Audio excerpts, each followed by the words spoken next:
Hello, and welcome back to our podcast at Get Legally Speaking. We are proud to be the UK's #1 legal consumer podcast. Our legal conversation today will be on prosecuting the fake doctor, and I am joined by Senior Barrister Cameron Brown KC from Red Lion Chambers in London.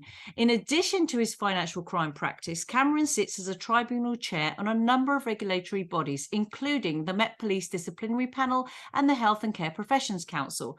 Cameron is also in both the Legal 500 at Tier 1 and in Chambers and Partners. Cameron, thank you so much for joining me today. Good morning, Hattie. It's a pleasure to have you here. In 2020, Cameron prosecuted a man called Jon Andrewes, who told staggering lies on his CV to become a top NHS boss. Those lies helped Andrewes earn in excess of £1 million in 12 years, not just from the NHS job that he blagged his way into, but also from a number of charities he ran on the back of his prestigious position. Contrary to our beliefs that the little white CV lies are unnoticeable on CVs and therefore it is fine to put incorrect information onto a CV, this can land you in serious hot water. In fact, some lies on a CV can count as CV fraud, a crime punishable with large fines and even a prison sentence. In this episode, Cameron and I will be discussing how Andrewes came into this high-profile position, how he got found out and prosecuted, and as always, much more in plain and simple English. Cameron, right, in 2004, Jon Andrewes, who was a former builder, by the way, used a fake CV to secure a top job as chairman of the Royal Cornwall Hospital's NHS Trust, ahead of 117 candidates who applied for the same job. How on earth did this happen? How did he get a fake CV through that process, as he clearly didn't have any of the qualifications that he claimed to have had? Well, he was very skilled, and I think it's fair to say that those interviewing him at the time didn't have copies of his, for example, degree certificates. Employers, I suppose, generally don't expect to see that sort of thing. And he filled out the application form and he got through a paper sift. And having got through the paper sift, he was then interviewed, in particular with one other individual who was, in fact, eminently qualified and did have the proper qualifications. But after an interview with a panel, he managed to persuade the panel that he was the man for the job. It's extraordinary because it was reported that no one on the high-powered panel who conducted the two interviews with Andrewes had any doubts that they'd chosen the right man for the job.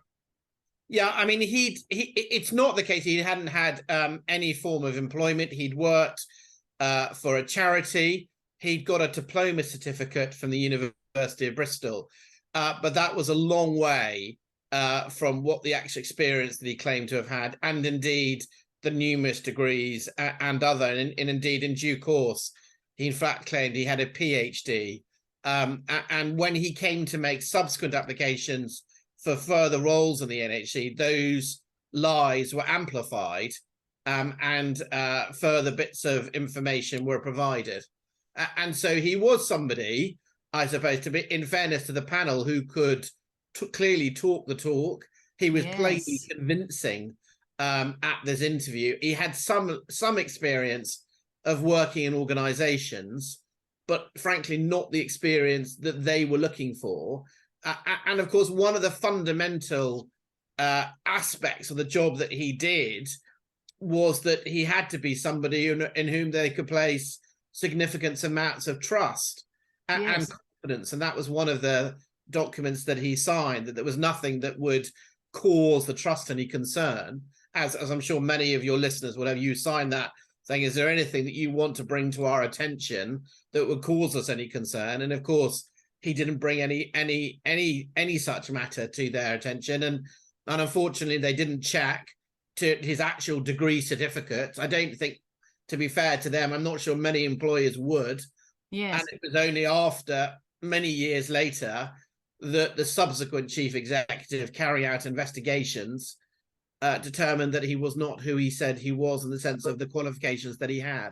Well, he clearly could talk the talk, because they described him, the panel described him as outstanding.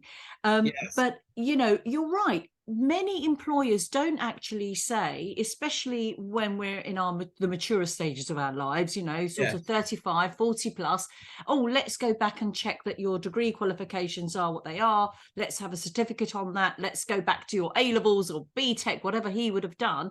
But it just still astonishes me, because I think surely to secure a job as the chairman of an NHS trust, of an NHS hospital, you got to have experience relevant to that.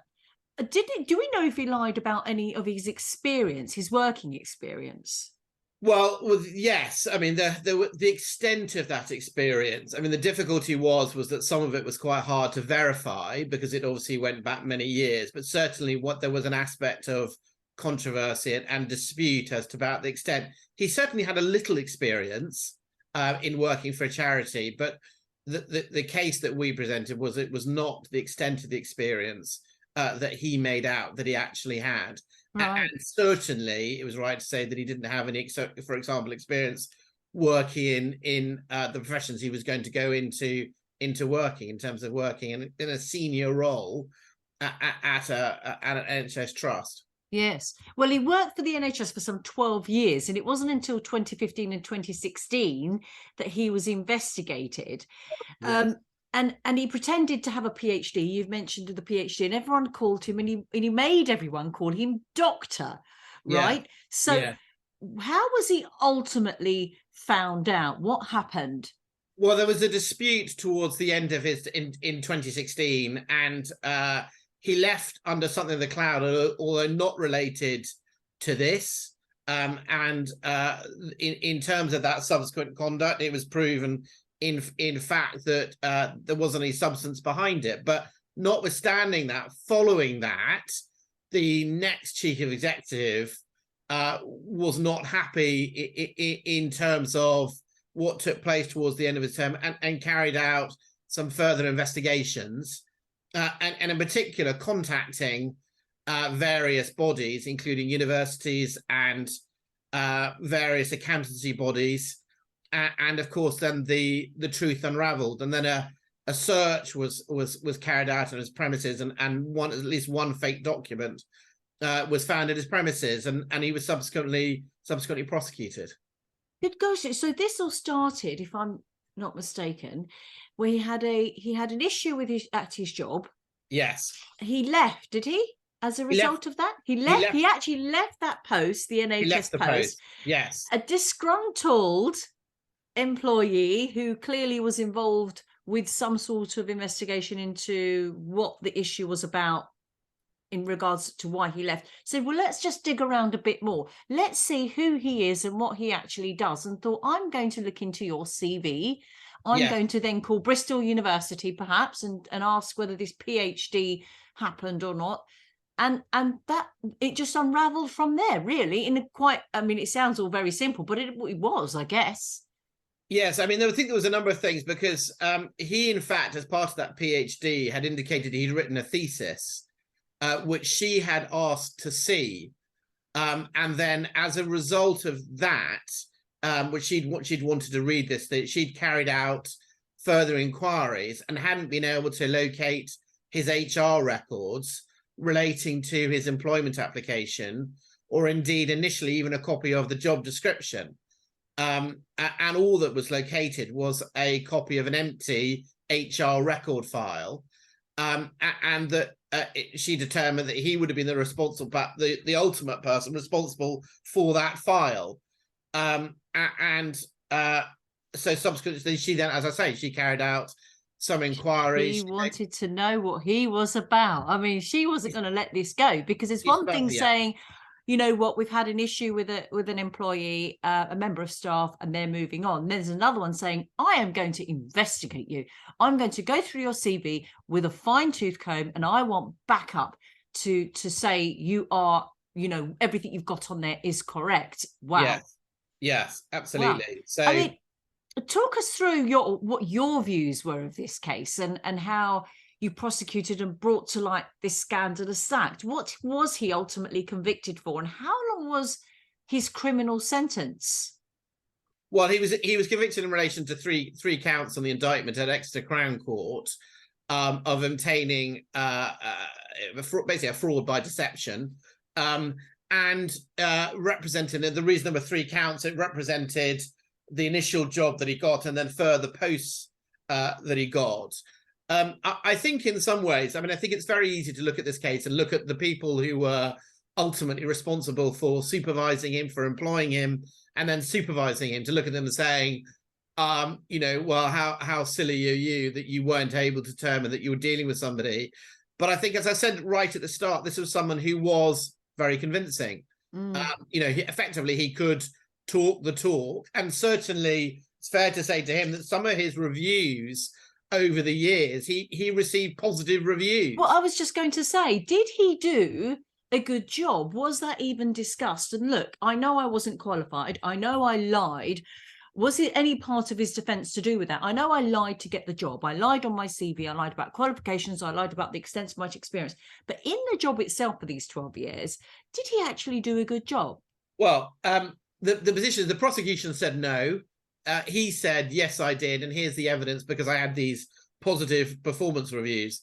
The reality is, in relation to a number of those performance reviews, he was the person who completed those performance reviews. Oh, no, it gets worse. And then they were signed off by those who had the supervising role. But hold on, Karen. How can an individual prepare their performance reviews? What, that just alarm bells? I don't know, red flag. Well, I think it's I mean, I don't know, everyone has different experiences, but I think it's increasingly common that you're asked to set out your own review, and then that's discussed with those, and they see if they agree with that. They see if they agree with that or not. I think, you know, what is fair, you could say, in relation to Mr. Andrewes, it was that it wasn't the case that the whole trust fell into immediate disaster. The prosecution's case was there were a number of he left some really quite substantial problems after his tenure, which didn't come out until after his tenure. But he would say, look, during the time that I was there, this wasn't a trust that fell into complete ruin while on my watch. So I think that there's some substance to suggest that, you know, that he wasn't somebody who had no idea at all. And I think the proof they're putting that to the eating is that he was able to continue there for such a long period of time and obtain other positions of employment. But it wasn't the case the prosecution accepted that he did a good job. We in fact didn't agree with that, but that ultimately it wasn't something that was ruled on by the job, because he accepted ultimately that he wasn't qualified to do the job that he said that he could do. So he did accept that.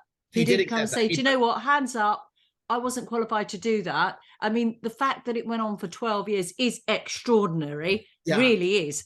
But he must have been doing enough, clearly, to keep the job, right? Yeah. Well, actually, nobody, whether that's down to a lack of rigorous supervisory individuals, you know, really enforcing, or whether he was convincing, who knows? But certainly, yes, he was able to continue in the job, as I say, for a number of years, and it was only as a result of his successor that his lies. And initially, he was interviewed, and he initially maintained that he did have this PhD. But gosh, in the trial, he said, "Look, I did have it." In his interview. In interviews, right? In his interview, right, for the job, But then subsequently changed his mind about that and pleaded guilty.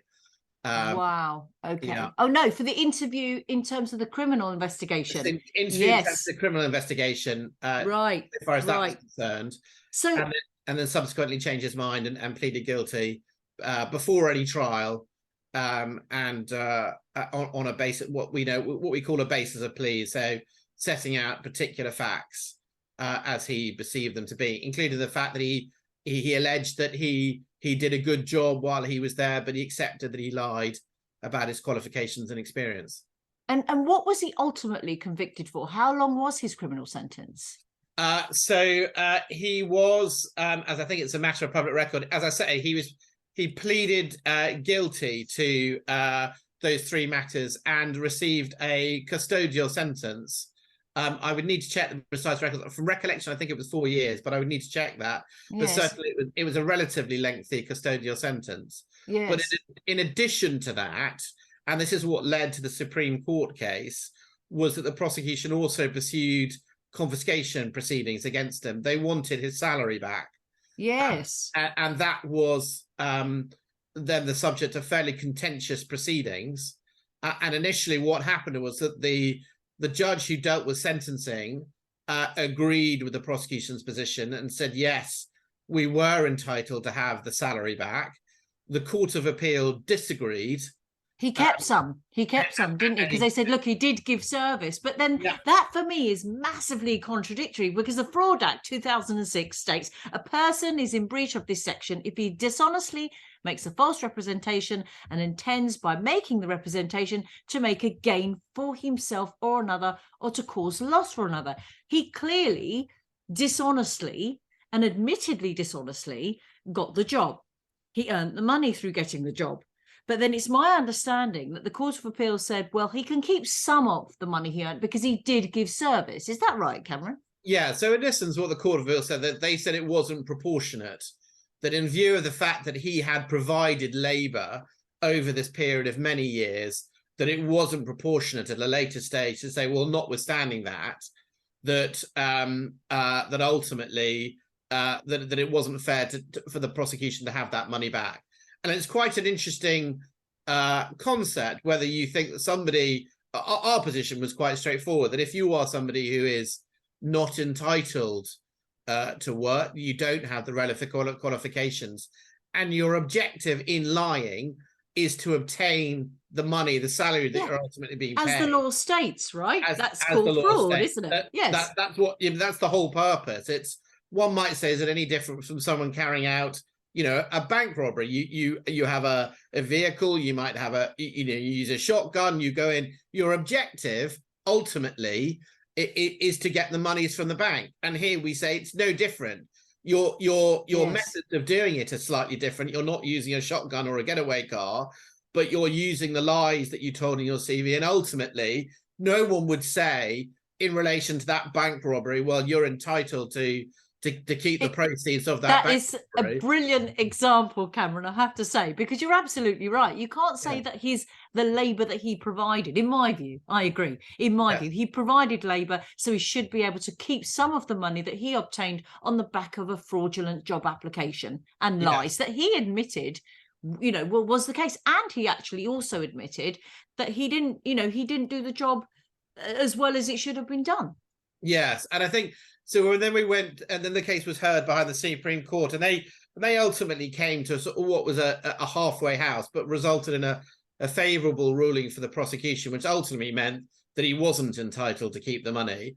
But in essence, they said, for example, if you are somebody who you lied, you're working as an airline pilot and you were a first officer and you lied about your experience to get the job as a captain on an airline, and you lied, you said, well, actually, I've got this X number of hours flying hours, and you didn't, that extra salary that you got because you lied, you wouldn't be entitled. You wouldn't be the top-up element, the actually what you earned on the level that you said you were at, but you weren't. Exactly. Yeah. And so what they said is, if you lie and it results in an improvement in your position, then you're not entitled to keep the money. They also made sort of general remarks about the position as well, in terms of if you're prohibited as a matter of law from working. So, for example, if you pretend to be a surgeon, a neurological surgeon, for example, there are certain professions in which, as a matter of law, you're not entitled to do. Then in those circumstances, again, you wouldn't be entitled to keep the money, because the point they were trying to make is, look, you could have been prosecuted individually in relation to that offence for working as a doctor, but I think you're prohibited, for example, working as an airline pilot if you're not qualified to do so, and there are a number of professions which cover this. So the ruling was quite extensive, and it was certainly the perception was, certainly from the prosecution side, that was, following the decision in the Court of Appeal, that it was a successful result. And certainly Mr. Andrewes wasn't able to keep the monies from his lies, from his CV. Yes, I mean, I think what makes this case, you know, you hear, you know, what's been written in the press, that he's a former builder. He insisted that people called him doctor. You know, he earned over £1 million. You know, it just doesn't sit right at all, does it? And I mean, it does astound me how clearly he's an articulate person. Clearly he was able to talk his way, as we've, you know, you've said and we've read, into this job. Why would he have done? Why would you even do it? Why would you even go there and do something like this? But then who knows? Who knows what goes through people's minds? Actually, I think that's right. And sometimes when you look at these cases, and I mean, obviously, I deal with sort of quite sophisticated frauds, and you look at the effort that people put into these particular frauds, and you think you're clearly somebody with a set of skills. You've used them completely inappropriately, but notwithstanding that, you know, if you'd used your skills, you know, in a legitimate way, you might have been someone who could have been quite successful. Yes. I think so far as, you know, Mr. Andrewes was concerned, he was somebody, you know, in terms of insisting that everyone called him doctor, wholeheartedly embraced the role. Yes. You know, that he had chosen to take. He believed his own lies, Cameron. I think that's what happens in life. I've seen it before, where people are telling lies, and you know they're telling lies, but they wholeheartedly believe that's you know, their lies. That's their world. They've created it. They live it. They breathe it. And who knows? Perhaps a part of him felt, I deserve that. I'm working very hard for this job. I'm working very hard in this role, and I deserve to be called that. Who knows? Yes, I mean, I'm sure initially he was probably pretty nervous when he started out, and good God, thinking that he might be rumbled. But I suppose as the years went by, he became increasingly confident, and as I say, insisted to all staff that they referred to him. And so it's really, as Dr. Andrews, so it really was very much, you know, getting into character in terms of the role that he described to himself. But it is. I mean, I suppose for me that he was able to get away for so many years with not, you know, people appreciating the fact actually he wasn't properly qualified to do the job that he said he was able to do. And that is, you know, and to echo what you were saying at the start, Hattie, I think, you know, there might be a perception that you can get away with the little white lies on this and the CV. And I think this is probably a case which is a bit of a rude reminder that actually, you know, you need to be careful that, you know, you can't get away with little white lies. Well, I think the lesson for the NHS is anybody that says, I've got these qualifications, you need to go and check that out. You have to call the institution from where the qualification was obtained. You need to do some background research, and, you know, any employer really, and just to double check who you're dealing with, because I think lots of people, it's astonishing, because I've got this 60-second TikTok video on, can you tell lies on your CV? And it's a very, you know, it's had thousands of views, because people think, well, of course you can. Of course you can just tell a little white CV lie. But this is the hot water that it's got somebody in after many, many years that he probably thought he probably thought he was in the safe zone, I think, after, you know, that many years. But 12 years. Gracious. Yeah. And I think also, I mean, I think it, you know, I think in terms of the lies that are told, I think there are, you know, there may be a lie to say you've worked at a, you know, in a supermarket before when you haven't, and then you go on to, you know, to get a job in a supermarket. And I think there are lies where potentially, I don't think in terms of the dishonesty is still there. But in terms of the lies that, you know, he told, in terms of getting a more senior role, you know, they were pretty substantial. But I don't think it makes a great deal of difference whether you tell the little small white lie to get the job in the supermarket, or whether you get, you know, you tell the big whopper, as it were, to get the huge job. Because at the end of the day, it's dishonesty. It's dishonesty, and that's the point.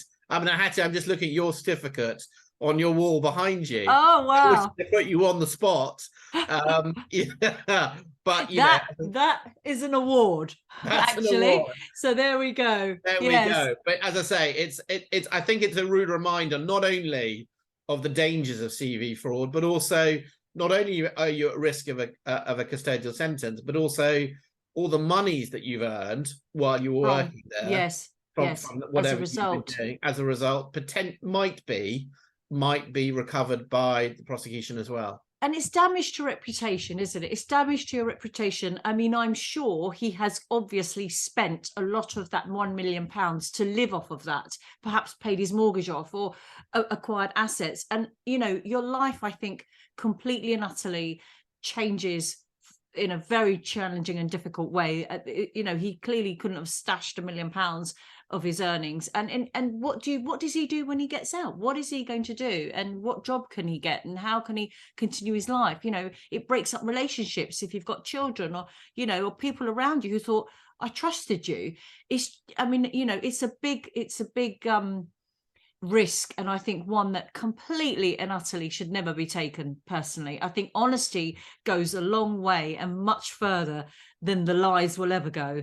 And it's not just that as well, it's also the people who don't get the jobs that you've lied. Yes, I was just thinking that, because you said at the beginning there was one other candidate who's being seriously considered. I wonder if he's picked up on what's happened to Dr. Andrewes and thought, I could have been in that job, or look at that, won't you look at that? I wonder if that person did. That could have been me. And so it's not a victimless crime. And I mean, I think someone said, well, you know, where's the real harm here? But, you know, I mean, there are obviously instances where potentially people can do a lot of damage if they're not properly qualified. But also, as you say, it has, you know, reputational damage to the institutions involved, and indeed damage to those who didn't get the employment, who thought, you know, I've got a pretty good chance of getting this, and somebody else has come along and lied and got the job that, to be honest, you were well suited for. So there are, you know, it isn't a victimless crime; it's a serious crime, and indeed, you know, which can have, you know, pretty bad consequences for others. Indeed, indeed. Cameron, that's all we've got time for. Thank you, Hattie. Lovely to see you again. Thank you very, very much for your time today. Really appreciate it. Super interesting. And what I'll say to our listeners is, don't forget to click and subscribe to our podcast. We have over 160 to choose from. And you can find us on TikTok, Instagram, Facebook, LinkedIn, and YouTube by searching Get Legally Speaking. Also visit our website at getlegallyspeaking.com. Thank you for listening.